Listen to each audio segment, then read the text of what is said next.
STA TV Media Syiar Islam. Bismillahirrahmanirrahim. Alhamdulillah ya hamdan katsira thayyiban mubarakan fih mubarakan alaih kama yuhibbu rabbuna wa yarda.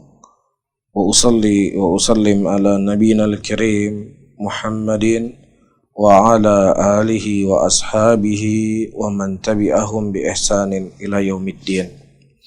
Saudara-saudaraku kaum muslimin dan kaum muslimat rahimani wa rahimakumullah, alhamdulillah pada sore hari ini kami sangat senang bisa menyapa sahabat semuanya dari ruang dengar radio Syiar Tauhid 96,1 FM. Dan pada sore hari ini kita akan membahas sebuah tema yang cukup penting, ya, tema mengenal seorang muslim yang baik, seorang muslimah yang baik, karena hanya orang-orang yang berimanlah yang mereka akan mewarisi surganya Allah Subhanahu wa Ta'ala. Dan tentunya dengan keterbatasan waktu dan keterbatasan dari ilmu yang kami miliki, maka kita akan membahas sifat mukmin atau sifat seorang muslim atau muslim yang baik dari dua hal. Yang pertama, baiknya hubungan dia dengan Allah Subhanahu wa Ta'ala. Yang kedua, baiknya hubungan dia dengan manusia. Prinsip ini Allah Subhanahu wa Ta'ala menyebutkan di dalam Al-Qur'anul Karim, ta'awanu 'alal birri wat taqwa wa la ta'awanu 'alal itsmi wal 'udwan wattaqullaha innallaha syadidul iqab. Saling tolong-menolonglah engkau di dalam kebaikan dan ketakwaan, dan jangan saling tolong-menolong dalam dosa dan permusuhan. Dan takutlah engkau kepada Allah Subhanahu wa Ta'ala, sesungguhnya Allah itu hukumannya sungguhlah sangat pedih. Dalam ayat ini, para hadirin dan hadirat sahabat pendengar radio Syiar Tauhid Aceh 96,1 FM, Allah Subhanahu wa Ta'ala menyebutkan hablum minallah dan hablum minan nas. Dan dua hal ini adalah hal yang perlu untuk kita jaga dalam kehidupan kita. Karena ada sebagian orang yang mereka hanya menjaga hubungan baik dia dengan Allah. Ya, dia tidak makan riba, ya dia tidak berzina, ya, dan dia tidak minum khamar atau yang semisalnya. Yang dosa-dosa itu berketerkaitan dengan Allah Subhanahu wa Ta'ala. Namun perlu kita ketahui, ya, ada dua hal yang dikhabarkan oleh Nabi kita Muhammad sallallahu alaihi wasallam dalam hadis-hadisnya. Yang pertama, Rasulullah sallallahu alaihi wasallam mengkhabarkan seorang laki-laki yang dia memiliki, ya, catatan amalan kejelekan, ya, 99 catatan, yang setiap catatan itu sejauh mata memandang, yang isinya semua dosa, yang isinya semua adalah maksiat, yang kemudian Allah Subhanahu wa Ta'ala mendatangkan kepadanya bitoqah yang bertuliskan la ilaha illallah. Nah, ketika bitoqah yang bertuliskan la ilaha illallah ditimbang, ya, dia berkata, ya Allah, apa manfaatnya satu kartu yang bertuliskan la ilaha illallah ini, sementara dosa yang saya lakukan sangatlah banyak. Jadi seakan-akan dia berkata tidak ada sebanding tulisan la ilaha illallah ini dengan satu bitoqah yang atau 99 catatan amalan kejelekan, yang satunya sejauh mata memandang. Dan subhanallah, ketika ditimbang ternyata, ya, bitoqah yang bertuliskan la ilaha illallah atau kartu yang bertuliskan la ilaha illallah itu lebih berat, ya, dan kemudian Allah Subhanahu wa Ta'ala mengampuni dosanya dan Allah Subhanahu wa Ta'ala masukkan dia ke dalam surga. Dan dalam hadis yang lain, Rasulullah sallallahu alaihi wasallam menceritakan tentang orang-orang yang bangkrut. Nah, orang-orang yang bangkrut ini, mereka datang bertemu dengan Allah Subhanahu wa Ta'ala dengan salatnya, dengan puasanya, dengan hajinya, dengan amalan-amalan kebaikan. Akan tetapi ketika dia tidak menjaga hubungan baik dia dengan manusia, ya, dia berbuat zalim, dia mengambil hak orang, dia berghibah, dia namimah, dia fitnah, dan yang semisalnya. Yang kemudian orang-orang yang dia zalimin menuntut di yaumul qiyamah, yang kemudian Allah Subhanahu wa taala memberikan pahala yang telah dia kumpulkan tadi kepada orang yang dia zalimi, dan sementara orang yang dia zalimi itu sangatlah banyak, akhirnya dosa orang yang dia zalimi diberikan kepadanya. Subhanallah, dua gambaran yang digambarkan oleh Nabi SAW. Yang satu datang bertemu dengan Allah dengan 99 catatan amalan kejelekan, akan tetapi terhapus dengan tulisan la ilaha illallah. Nah, yang satunya dia datang dengan kebaikan-kebaikan, dia datang dengan ketaatan-ketaatan. Akan tetapi ketika dia tidak menjaga hubungan dia dengan manusia, justru ketaatan dan kebaikan yang telah dia kumpulkan tersebut ya justru hilang, ya, dan dia diseret ke dalam nerakanya Allah Subhanahu wa taala. Nah, di sini para hadirin dan hadirat yang dimuliakan oleh Allah menunjukkan kepada kita haknya manusia itu lebih berat daripada haknya ya seseorang kepada Allah Subhanahu wa taala. Bukanlah di sini maksudnya menyampingkan dari haknya Allah Subhanahu wa taala, akan tetapi Allah Rabbul Alamin itu Maha Pengasih, Allah Maha Penyayang. Yang mana ketika seseorang hamba berbuat dosa antara dia dengan Allah Subhanahu wa taala, ya, maka Allah Subhanahu wa taala akan memberikan ampunan kepadanya. Namun masalahnya ketika seseorang berbuat dosa dengan manusia, ya, maka dia butuh istihlal, butuh meminta maaf, meminta penghalalan dari manusia tersebut yang telah dia zalimi. Ya, dan itu semuanya akan menjadi sebab ya kerugian bagi dia nanti kelak di yaumul qiyamah. Nah, di dua hal yang dikhabarkan oleh Nabi SAW, seorang muslim yang baik adalah muslim yang dia selalu menjaga hubungan batasan-batasan yang telah Allah Subhanahu wa taala gariskan, ya, dan juga dia menjaga batasan-batasan yang telah Allah Subhanahu wa taala gariskan ketika dia bermuamalah dan berkomunikasi atau bergaul dengan manusia. Tapi makanya saya sebutkan tadi ada dua hal ketika kita berbicara tentang hubungan seorang hamba dengan Allah. Ini pembahasan yang panjang. Begitu juga ketika kita berbicara antara hubungan kita dengan manusia, ini juga pembahasan yang panjang. Namun kita ringkas, kita mengambil satu poin dari hablum minallah dan satu poin dari hablum minan nas. Nah, hubungan kita dengan Allah Subhanahu wa taala, para hadirin dan hadirat, ya bukan hanya sekedar kita sholat, bukan hanya sekedar kita berpuasa, bukan hanya sekedar kita menjalankan kewajiban-kewajiban yang Allah Subhanahu wa taala wajibkan kepada kita. Akan tetapi seorang muslim yang baik, selain dia menjalankan perintah-perintah yang kita sebutkan tadi, ya, mereka juga akan menerima keputusan qada dan takdir yang Allah Subhanahu wa taala takdirkan kepadanya.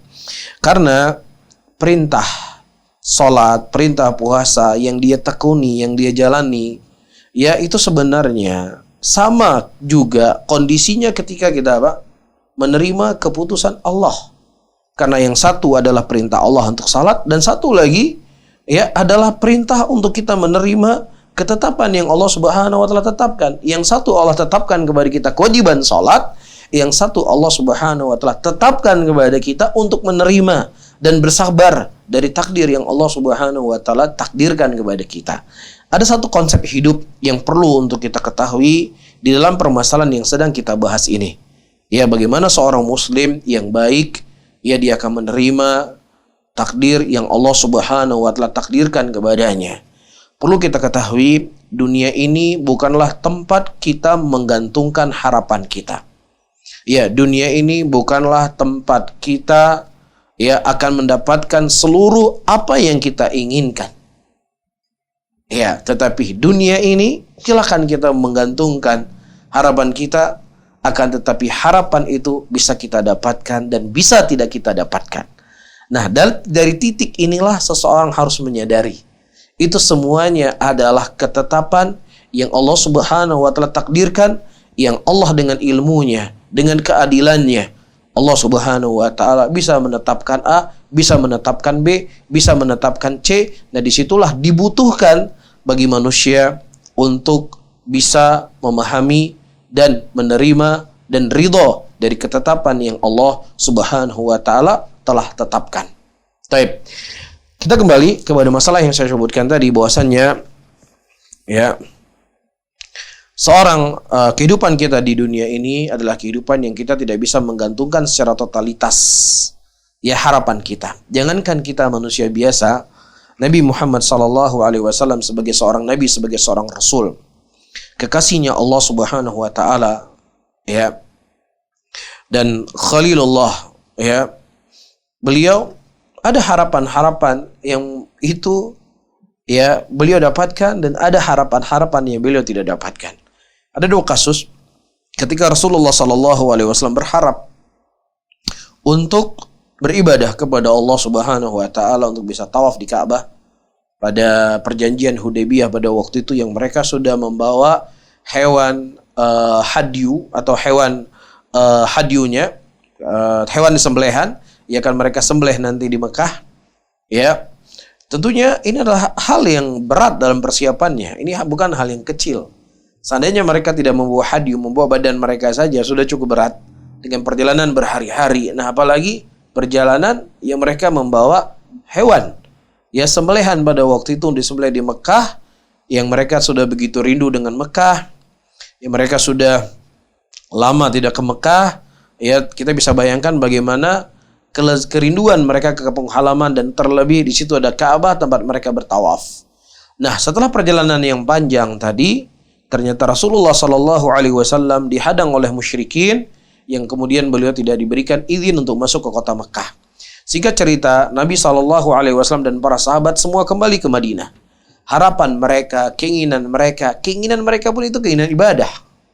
Ya, bukan hanya sebatas keinginan dunia. Ya, karena mereka jauh dari keinginan ibadah yang dicampur dengan dunia. Keinginan mereka murni untuk ibadah kepada Allah Subhanahu wa taala. Tetapi subhanallah, apa yang didapatkan oleh Nabi, justru yang didapatkan oleh Nabi berbalik, ya, dari apa yang beliau harapkan. Harapnya ingin tawaf di Ka'bah, tapi beliau harus pulang ke Madinah kembali. Ya, begitulah kehidupan. Ya, kita nggak lebih mulia dibandingkan Rasulullah. Ya, kita nggak lebih suci dibandingkan Nabi. Kita tidak lebih dicintai oleh Allah dibandingkan Nabi Muhammad SAW. Tetapi inilah kondisi yang dirasakan oleh Nabi sebagai kekasihnya Allah, yang beliau berharap A, tapi yang beliau dapatkan adalah kebalikan dari A itu sendiri. Iya, nah disinilah seorang muslim harus belajar. Ya, ketika dia hidup di dunia, tidak semua harapan dia akan tercapai.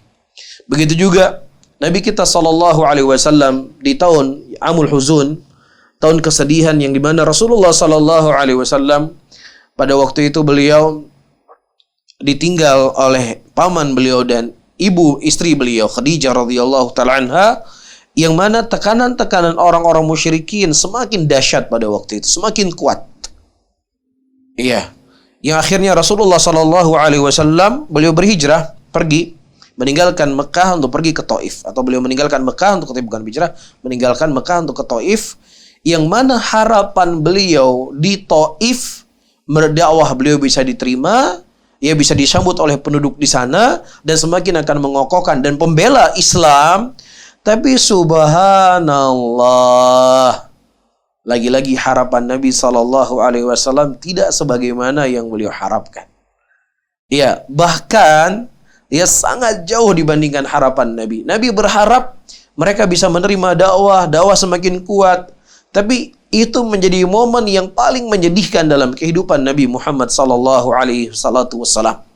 Sebagaimana diceritakan oleh Aisyah radhiyallahu taala anha, ketika Aisyah bertanya kepada Nabi, "Wahai Rasulullah, apakah ada hal yang lebih mengerikan atau hal yang lebih menyedihkan dalam kehidupanmu yang melebihi dari perang Uhud?" Yang kita tahu bagaimana Rasulullah SAW di perang Uhud dikepung oleh musyrikin, sampai-sampai beliau tersungkur ke dalam sebuah lubang pada waktu itu, dan kemudian diangkat oleh Ali bin Abi Thalib radhiyallahu taala anhu, yang kemudian hari itu juga meninggal paman yang sangat beliau cintai radhiyallahu taala anhu, Hamzah. Ya, dan ternyata ada hari yang lebih menyedihkan yang menimpa Nabi Muhammad SAW ketika beliau berada di Taif, diusir oleh penduduk Taif. Bahkan anak-anak pada saat itu keluar dari Taif untuk menghina Nabi Muhammad SAW, sampai-sampai tidak tanggung-tanggung malaikat turun untuk menawarkan kepada Nabi SAW menghimpit mereka di antara dua gunung. Ya, harapan Nabi, apa harapan Nabi? Harapan kekasihnya Allah, dakwah beliau bisa diterima. Ya, harapannya adalah harapan akhirat. Yang beliau harapkan adalah ibadah. Tapi subhanallah, beginilah kehidupan dunia. Tidak semua harapan kita akan kita dapatkan. Makanya Allah Subhanahu wa taala menyebutkan dari sifat penghuni atau dari sifat penghuni surga, walakum fiha ma tashtahi anfusukum walakum fiha ma tad'un.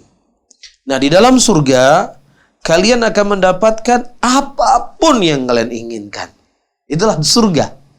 Jadi perbedaan dan kelebihan antara dunia dan surga, selain dari tingkat kualitas, kenikmatan yang berbeda antara surga dengan neraka, di antaranya di dalam surga seseorang akan mendapatkan semua harapan yang dia inginkan. Nah, ini menunjukkan kepada kita mafhum mukhalafahnya. Adapun di dunia, kita tidak akan mendapatkan seluruh apa yang kita harapkan. Kita berharap A, yang dapatnya justru X. Kita berharap A, justru kita nggak dapat apa-apa. Kita harapkan keuntungan, justru kerugian yang kita dapatkan. Kita harapkan perfect, tapi ternyata minus yang kita dapatkan. Inilah kehidupan dunia. Yang merasakan ini bukan hanya Anda saja. Yang merasakan ini bukan hanya saya saja. Tapi siapa saja yang mereka tinggal di dunia. Bahkan saya telah menyebutkan manusia yang paling baik di muka bumi ini, beliau merasakan sebagaimana keadaan manusia yang lainnya. Tidak semua harapan beliau dapatkan di dunia ini. Nah, siapa yang mereka ingin mendapatkan seluruh keinginannya?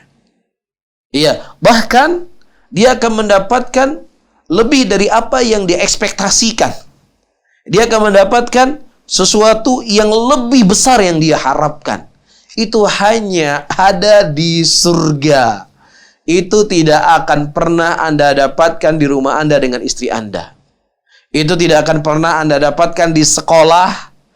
Sehebat apapun sekolah itu, semahal apapun sekolah itu, dari guru-guru yang mendidik anak Anda. Dan itu juga tidak akan pernah Anda dapatkan di pesantren. Sesuci apapun orang yang ada di pesantren tersebut, maka Anda tidak akan mendapatkan semua apa yang Anda inginkan dari pesantren tadi. Begitu juga dengan pertemanan, pergaulan, persahabatan, apapun. Anda pasti tidak akan bisa menggantungkan apapun yang Anda inginkan dari mereka. Nah, kapan itu akan didapatkan? Berusaha untuk bisa masuk ke dalam surganya Allah. Karena dalam surga itu orang akan mendapatkan bukan hanya sekedar apa yang diharapkan, tapi dia akan mendapatkan di atas apa yang dia ekspektasikan. Dalam sebuah hadis, Rasulullah SAW menceritakan tentang orang yang paling akhir keluar dari surga, dari nerakanya Allah, dan orang yang paling akhir masuk ke dalam surganya Allah. Setelah dia dimandikan dalam sungai abadi, Allah Subhanahu wa taala memberikan di dalam surga tersebut apa yang dia angan-angankan. Allah memerintahkan kepadanya untuk berangan-angan apa yang dia angan-angankan akan dia dapatkan. Bahkan apa yang dia angan-angankan itu semua sudah habis, sudah tidak ada lagi. Sampai-sampai diingatkan ini dan ini dan ini. Jadi semua angan-angannya dia, harapannya dia, keinginannya dia diberikan seluruhnya. Setelah habis angan-angannya, Allah berkata, wa hadza laka wa asyar amsalihha. Ini buat engkau dan dilipat dengan 10 kali lipat. Ini buat engkau dan dilipat menjadi 10 kali lipat. Jadi ekspektasinya itu adalah 1. Nah, yang dapat berapa? 10. Yang dapat berapa? 10 dapatnya. Itu di mana? Hanya di surga. Anda tidak dapatkan itu di dunia. Nah, ini adalah obat untuk kita jangan kecewa. Ini obat agar kita jangan berputus asa. Ini adalah hal yang memberikan motivasi kepada kita untuk selalu bersemangat dalam kehidupan di dunia ini. Dan yang paling terpenting adalah berhusnudzon kepada Allah Subhanahu wa taala dari setiap apa yang Allah takdirkan, karena yang susah, yang pusing, yang punya masalah di dunia ini bukan hanya Anda saja, tapi seluruh manusia yang ada di muka bumi ini. Mereka mendapatkan ujian dan cobaan sesuai dengan keimanan mereka masing-masing. Itu yang perlu digarisbawahi. Kemudian yang kedua, para hadirin dan hadirat yang dimuliakan oleh Allah, muslim yang baik adalah muslim yang dia juga bisa berbuat baik kepada manusia. Dia tidak hanya berbuat baik kepada Allah, tapi dia juga adalah orang-orang yang selalu berbuat baik kepada manusia. Rasulullah sallallahu alaihi wasallam menyebutkan dalam hadisnya, al-muslimuna man salimal muslimuna min lisani wa yadihi. Seorang muslim adalah orang yang terjaga lisan dan tangannya dari muslim yang lainnya. Itu akhlak seorang muslim. Ya, akhlak seorang muslim akan terjaga lisannya. Akhlak seorang muslim akan terjaga tangannya. Dan tidak hanya dalam konteks kapan Anda berbuat baik kepada saya akan berbuat baik kepada kamu. Bukan ini standar ya seorang muslim itu. Ya, bukan hanya ini saja. Karena kalau kita berbicara berbuat baik, ya, kita berbuat baik kepada orang yang berbuat baik. Ya, jangankan manusia atau jangankan seorang mukmin, seorang muslim, orang kafir pun mereka bisa melakukannya. Anda berbuat baik, saya akan berbuat baik kepada Anda. Ya, bahkan jangankan orang kafir, hewan sekalipun, buas yang dipelihara oleh tuannya dari kecil, dijaga, ya diberikan makan dan seterusnya, ya ketika dia sudah besar, dia akan berbuat baik kepada tuan yang menjaganya. Itu hewan yang buas. Ya, tetapi seorang muslim yang baik, ya tentunya selain dia membalas kebaikan orang yang berbuat baik kepadanya, dia akan berbuat baik kepada orang yang memusuhinya. Dia akan berbuat baik kepada orang yang menzaliminya. Ya, Nabi kita SAW, sebagaimana telah kita ceritakan tadi, pada perjalanan Rasulullah ke Taif, itulah hari yang sangat menyedihkan untuk Nabi. Beliau diusir. Ya, dan di tengah kesedihan dan kekecewaan Nabi kita Muhammad SAW, datang malaikat Jibril. Dan malaikat Jibril menawarkan kepada Nabi SAW untuk menghimpit mereka di antara dua gunung tersebut. Kemudian Nabi mengatakan, biarkan mereka, mudah-mudahan ada di antara mereka yang beribadah kepada Allah Subhanahu wa taala. Dan subhanallah, harapan Nabi tidak Allah berikan ketika Nabi datang ke Taif pada waktu itu. Tapi harapannya Rasulullah SAW ditangguhkan, didelay oleh Allah Subhanahu wa taala, yang mana pada saat itu ya Abdullah bin Abbas datang ke Taif, mendakwahkan penduduk Taif, dan menjadilah orang-orang Taif pada waktu itu menerima keislaman, dan mereka belajar dengan Abdullah bin Abbas radhiyallahu taala anhu ardahu. Tapi kita kembali kepada masalah yang saya sebutkan tadi. Seorang muslim adalah seorang yang dia selalu berusaha untuk ya berbuat baik kepada orang yang berbuat kejelekan kepadanya. Iya. Nah, Rasulullah SAW menyebutkan sifat yang kebalikan daripada sifat seorang muslim. Yang pertama adalah orang Yahudi, dan yang kedua adalah orang-orang munafik. Orang munafik, kata Nabi SAW, idza khasama fajara. Orang munafik itu kalau seandainya dia berselisih, dia akan berbuat fajir. Jadi ketika mereka dalam keadaan akur, dalam keadaan baik, dalam keadaan ya tidak ada yang menyenggol satu dengan yang lainnya, tidak ada yang rugi dan untung satu dengan yang lainnya, mereka sama-sama mengambil keuntungan, ya maka mereka akan bisa berjalan dengan baik. Kamu teman saya, kamu sahabat saya, kamu teman yang terbaik, kamu adalah yang pokoknya kamu the best semuanya. Tapi ketika mereka berselisih, ketika tidak ada kecocokan, maka disitulah mereka fajar. Mereka nggak bisa bersikap adil, mereka bersikap fajir. Ya, cacian, makian, celaan, fitnah, ghibah dan seterusnya, itu semua disematkan kepada orang yang berselisih dengannya, yang tadinya padahal dia sudah mengambil manfaat yang besar. Yang tadinya dia telah mengambil keuntungan yang banyak. Akan tetapi ketika sedikit dia berselisih, kemudian dia menganggap itu seakan-akan musuh yang halal. Segala hal boleh untuk dibicarakan. Ya, ini akhlaknya orang munafik. Bukan akhlaknya seorang muslim. Akhlak seorang muslim, ya dia tahu, ya si fulan telah banyak berbuat baik kepada saya. Ya, sehingga ya kebaikan itulah yang perlu diingat. Kebaikan orang yang dia lakukan kepada kita itu yang perlu kita ingat, sehingga tidak keluar hal-hal yang jelek dari mulut kita. Inilah kehidupan manusia. Kembali kepada kaidah yang kita sebutkan tadi, dia adalah orang yang baik, tetapi ya dunia ini tidaklah semua harapan akan kita bisa dapatkan dari dia. Itulah dunia. Ya, sehingga kita kembali, ya sudah, saya sudah selesai bermuamalah dengan dia, saya sudah selesai bekerja sama dengan dia. Ya, dia telah berbuat baik kepada saya dan saya telah berusaha untuk berbuat baik kepadanya, tapi ada titik yang memang kita sudah tidak bisa lagi bersama. Ya sudah. Ya, kita tutup mulut kita diam.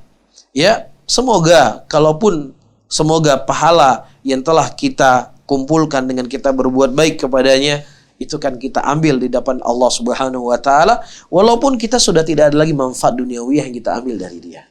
Nah, ini berat, benar berat. Tapi inilah akhlak yang perlu untuk ditanamkan dari seorang muslim. Ya, seorang muslim yang baik, seorang muslim yang bijak. Ya, dia akan terlihat bagaimana dia berselisih. Dia akan terlihat bagaimana ketika dia sudah tidak sependapat. Ya, dia akan terlihat ketika dia sudah tidak sejalan. Ya, nah, hal yang perlu untuk kita ketahui, para hadirin dan hadirat yang dimuliakan oleh Allah, yang terkadang dunialah yang menjadi sebab ya pertikaian, perselisihan. Ya, dunia itu bukan hanya sebatas uang. Dunia itu bukan hanya sebatas ya harta. Tapi dunia itu bisa kedudukannya, dia lebih ego untuk menjaga kedudukannya atau yang semisalnya. Ya, maka seorang muslim, tentunya Rasulullah SAW yang menjadi suri tauladan yang paling terbaik untuk dirinya. Nah, yang terakhir, para hadirin dan hadirat yang dimuliakan oleh Allah, ketika Abdullah bin Salam radhiyallahu taala anhu, seorang pendeta Yahudi masuk Islam, yang kemudian beliau menyampaikan kepada Rasulullah jangan mengkhabarkan kepada siapapun keislamannya sampai ya waktu yang telah ditentukan.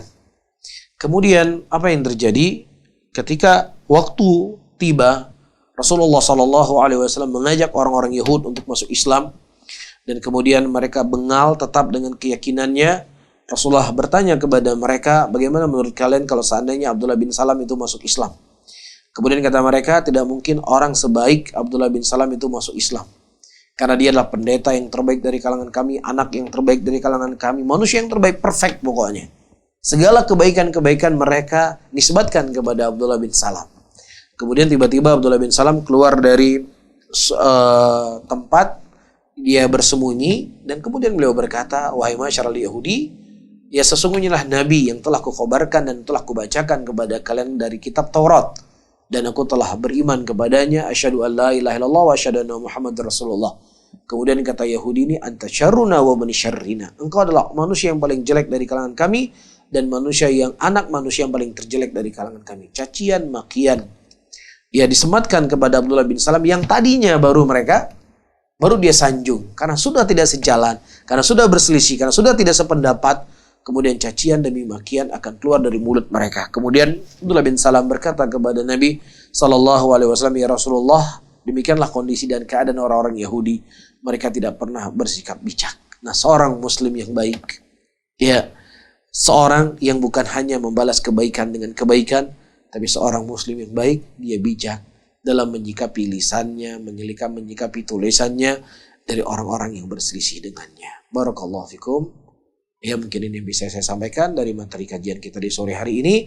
Mudah-mudahan bermanfaat untuk saya sendiri dan juga kepada hadirin dan hadirat pendengar, sahabat pendengar Radio Syiar Tauhid Aceh 96,1 FM. Barakallahu fikum.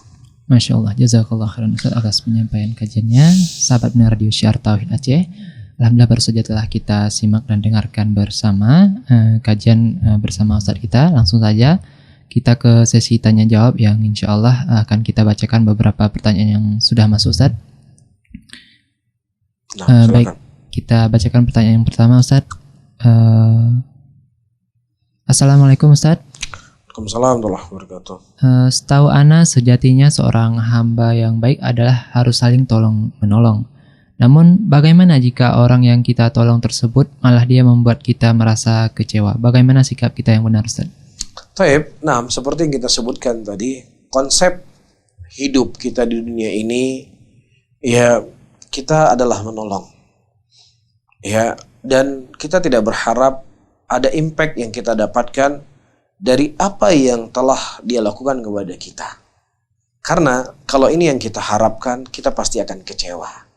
Tapi kalau seandainya kita menolong dia karena perintah Allah Subhanahu wa taala, ya, maka kita tetap akan berbuat baik kepada siapapun. Karena yang kita harap adalah Allah Rabbul Alamin. Dan Allah tidak akan pernah lupa sekecil apapun kebaikan yang telah kita lakukan. Allah tidak akan pernah lupa. Ya, dan itu akan kita petik kelak di yaumul qiyamah. Inilah yang harus kita sikapi. Pertama, ya, ketika kita menolong, maka pertolongan yang kita lakukan karena Allah yang memerintahkan kepada saya. Adapun tidak ada impact yang kembali kepada kita, itu urusannya dia. Ya, yang paling penting seseorang dia melakukan itu adalah karena Allah Subhanahu wa ta'ala. Kemudian ada ucapan yang sangat indah disebutkan oleh Al-Imam Ibnul Qayyim rahimahullahu ta'ala. Ada dua hal yang harus sering kita lupa dan dua hal yang harus selalu kita ingat. Hal yang selalu harus kita ingat adalah kejelekan kita kepada orang lain dan kebaikan orang lain kepada kita. Itu hal yang harus sering kita ingat. Ketika kita selalu ingat kejelekan yang kita lakukan kepada orang lain, kita akan selalu membenahi diri. Kita selalu akan mengintrospeksi diri. Ya, adapun ketika ada orang lain berbuat baik kepada kita, ini akan memberikan motivasi kepada kita agar kita selalu berbuat baik kepada siapapun daripada manusia secara hukum asal. Nah, dua hal yang perlu kita ingat adalah kejelekan orang lain kepada kita dan kebaikan kita kepada orang lain. Ketika kita suka lupa atau kita melupakan kebaikan kita kepada orang lain, maka kita akan selalu merasa kurang dari kebaikan tersebut dan kita akan berusaha untuk membantu siapapun, ya, dengan kebaikan. Ya, ini yang perlu untuk kita tanamkan dalam hidup kita, ya, para hadirin dan hadirat yang dimuliakan oleh Allah. Tugas kita adalah berbuat baik, bukan tugas kita menunggu orang membalas kebaikan yang kita lakukan. Barakallahu fikum. Masya Allah, jazakallah khairan Ustaz. Kita ke pertanyaan berikutnya. Assalamualaikum Ustaz. Waalaikumsalam warahmatullahi wabarakatuh. Dalam pembahasan menjadi hamba Allah yang sejati, pertanyaan Ana, bagaimana hukumnya jika kita merendahkan diri di hadapan orang lain? Yang kita rendahkan itu adalah keahlian atau skill yang kita mempunyai ilmu di atas ilmu tersebut, Ustaz.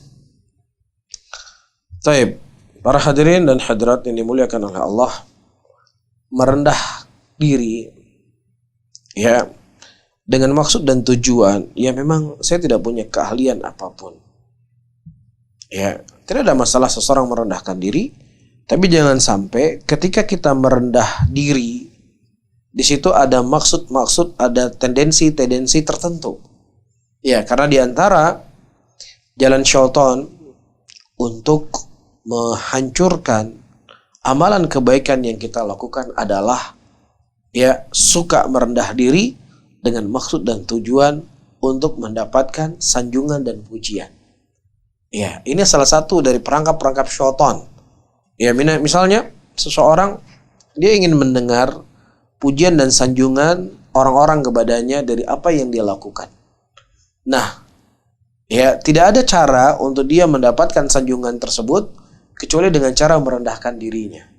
Ya, saya tadi ketika khutbah Jumat, saya merasa kurang sekali khutbah Jumat saya hari ini. Karena memang saya kurang tidur, saya kurang persiapan, terus kalimatnya juga tidak tersusun rapi. Kenapa dia yang berbicara seperti ini? Dia merasa dia menyampaikan khutbah hari ini luar biasa. Manusia terkesima dengan khutbahnya. Bahkan manusia menangis di hadapannya ketika dia menyampaikan khutbah. Nah, setelah dia selesai khutbah, ya, tidak ada respon apapun manusia kepadanya. Ya, manusia biasa-biasa saja. Ya, sementara dia menganggap luar biasa khutbah saya hari ini. Namun, ya, dia menggunakan cara dengan merendahkan diri. Mohon maaf Bapak Imam, mohon maaf sebagai DKM masjid, saya nggak totalitas khutbah saya hari ini. Kenapa dia berbicara seperti ini? Dia ingin dipuji dan disanjung oleh manusia. Oh enggak, Masya Allah, khutbah kamu hari ini luar biasa. Gak ada yang ngantuk satupun.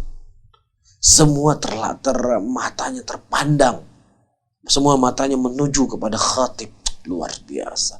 Enggak, kamu jangan berlebihan kepada saya. Iya, Masya Allah. Itu yang dia inginkan. Nah, kalau seandainya ada tendensi-tendensi yang seperti ini, ya seseorang merendahkan diri, para hadirin dan hadirat yang dimuliakan oleh Allah, maka ini hal yang harus kita jauhi. Ya, hal yang harus kita jauhi. Taib. Nah, di sini kemudian kita ingin tahu apa maksud dan tujuan untuk merendahkan dirinya. Ya, apa tujuannya? Namun seorang muslim sebagaimana yang disebutkan, muslim yang baik, dia tidak menampakkan kelemahan yang dia punya agar manusia tidak merendahkan diri, dan dia tidak menampakkan kelebihan yang dia miliki agar manusia tidak hasad kepadanya.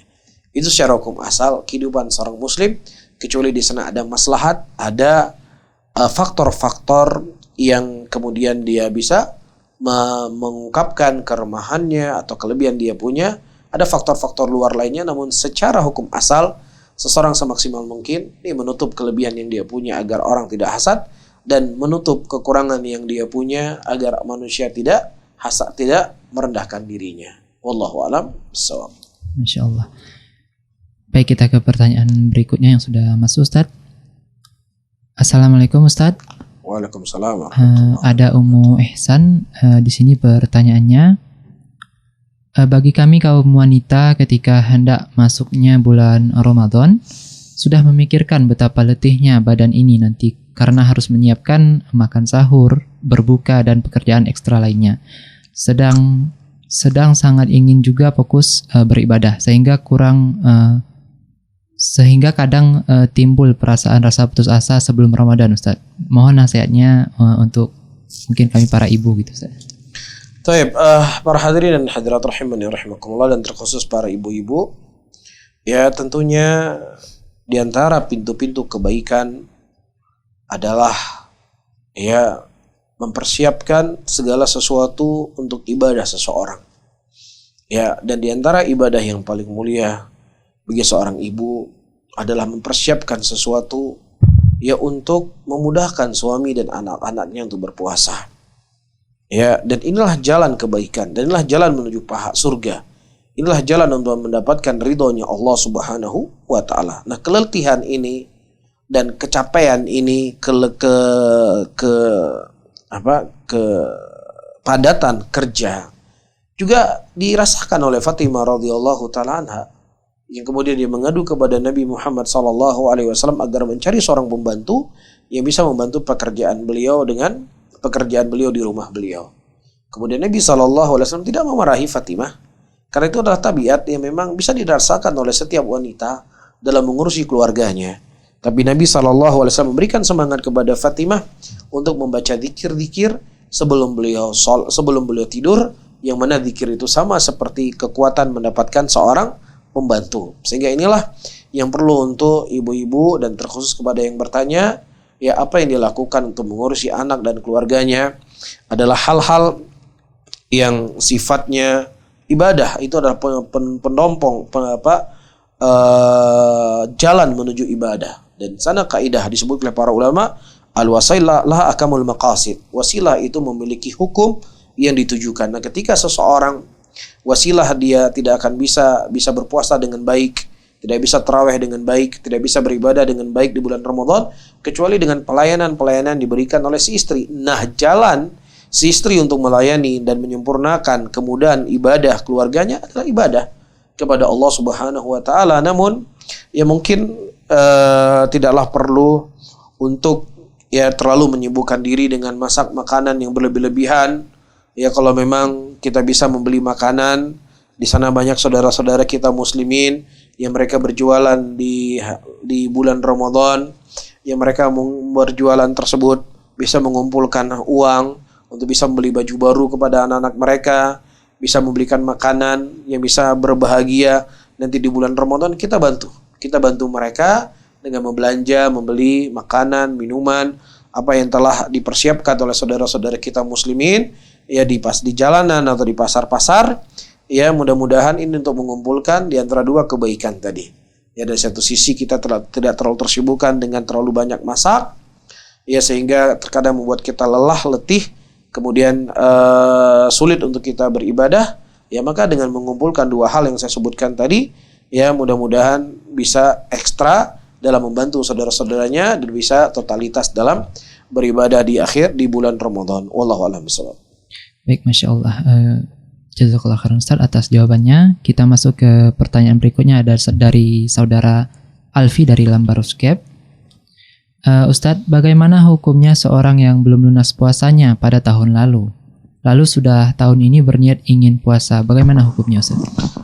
Nah, kalau seandainya dia belum menyelesaikan puasa tahun lalu dan sementara hadis yang datang dari Aisyah radhiyallahu taala anha di mana Aisyah punya hutang puasa dan beliau mengqadanya di bulan Sya'ban, yang mana para ulama mengatakan batasan akhir seseorang berpuasalah di bulan Sya'ban, membayar puasanya. Namun ya kalau dia lupa ya sehingga dia tidak menyempurnakan puasanya, maka dia tetap mengqadha puasanya walaupun sudah melewati Sya'ban, Ramadan setelahnya ya, dan dia tidak berdosa karena ketidaktahuannya atau kelupaannya. Tapi kalau seandainya dia tahu bahwasannya dia masih ada puasa yang belum dia bayarkan, sementara dia bermudah-mudahan ya untuk tidak membayar puasa dari waktu yang telah Allah berikan, maka dia wajib untuk bertobat kepada Allah dan beristighfar kepada Allah karena dia telah menyia-nyiakan waktu yang telah diberikan oleh Allah, dan tetap dia mengganti di waktu yang lainnya walaupun sudah melewati Ramadan setelahnya. Wallahu a'lam. Masya Allah, jazakallah khairan Ustaz. Baik, mungkin ini pertanyaan terakhir atau yang akan menjadi penutup kajian kita di hari ini Ustaz ya. Nah. Assalamualaikum Ustaz. Waalaikumsalam warahmatullahi wabarakatuh. Terkadang kita menyanyiakan waktu Ramadan dengan bekerja dan malamnya istirahat. Nah. Apakah ada amalan lain untuk mendapatkan indahnya bulan Ramadan Ustaz? Nah, di antara ibadah bulan Ramadan adalah bulan qiraatul Quran. Bulan Ramadan adalah bulanul qiyam. Ya, makanya para ulama di zaman terdahulu mereka menghentikan kajian, ya menghentikan untuk menyampaikan hadis, ya karena mereka fokus dengan qiraatul Quran, dengan qiyamul lail, ya dengan berpuasa, dengan bersedekah, yang itu pintu kebaikan yang sangat banyak. Ya, dan tentunya seseorang semaksimal mungkin, ya mungkin di bulan Ramadan ini dia berlelah untuk Allah, yang manfaatnya kembali kepadanya, yang kita sudah berletih selama 11 bulan untuk manusia, untuk mencari nafkah, untuk mencari rezeki, masa untuk letih kepada Allah Subhanahu wa taala 1 bulan kita tidak mampu. Maka disinilah motivasi yang harus kita dorong, kita bersihkan hati kita sucikan jiwa kita, karena hati yang bersih, hati yang suci, seberat apapun ya beban yang Allah Subhanahu wa taala bebani kepadanya, maka itu akan menjadi ringan. Wallahu taala alam bissawab. Masya Allah, jazakallah khairan Ustaz. Mungkin ada nasihat untuk menutup hari ini Ustaz. Baik, para hadirin dan hadirat rahimani wa rahimakumullah, pendengar Radio Syarta Aceh 96,1 FM. Tentunya kita sekarang sudah berada di pintu Ramadan. Ya, beberapa hari lagi kita akan masuk bulan Ramadan, menunggu pengumuman pemerintah kapan mereka akan mengumumkan masuknya bulan Ramadan. Dan ini merupakan fursah, ini merupakan kesempatan besar untuk kita, sehingga sebenarnya kita sudah niat jauh-jauh hari untuk bisa beribadah di bulan Ramadan. Karena dalam hadis qudsi Allah mengatakan, idza tahaddatsa abdi bi ayyi ya'mal amalan fa ana aktub lahu hasanatan wa illam ya'malha. Kalau seandainya seorang hamba terbesit untuk melakukan sebuah amalan, ya maka aku akan mencatat amalan tersebut walaupun dia tidak mengamalkannya. Nah, ini hal yang harus kita tanamkan, kita niatkan sebenarnya bukan sekarang, tapi sebenarnya sudah jauh-jauh hari, agar ketika kita tidak sampai datangnya bulan Ramadan ya tahun ini, apakah ajal kita menjemput kita ataukah kita sakit sehingga kita tidak mampu beribadah di bulan Ramadan, maka apa yang telah kita niatkan itu semuanya tercatat di sisi Allah Subhanahu wa taala. Ini adalah kasih sayang Allah kepada hamba-hambanya dan bentuk rahmatnya Allah dan iradahnya Allah, keinginannya Allah agar kita semua bisa sukses dari nerakanya dan bisa berkumpul bersama Nabi Muhammad SAW di dalam surganya. Wallahu a'lam bishawab. Subhanallah wa bihamdika asyhadu an la ilaha illa anta astaghfiruka wa atubu ilaik. Wassalamualaikum warahmatullahi wabarakatuh.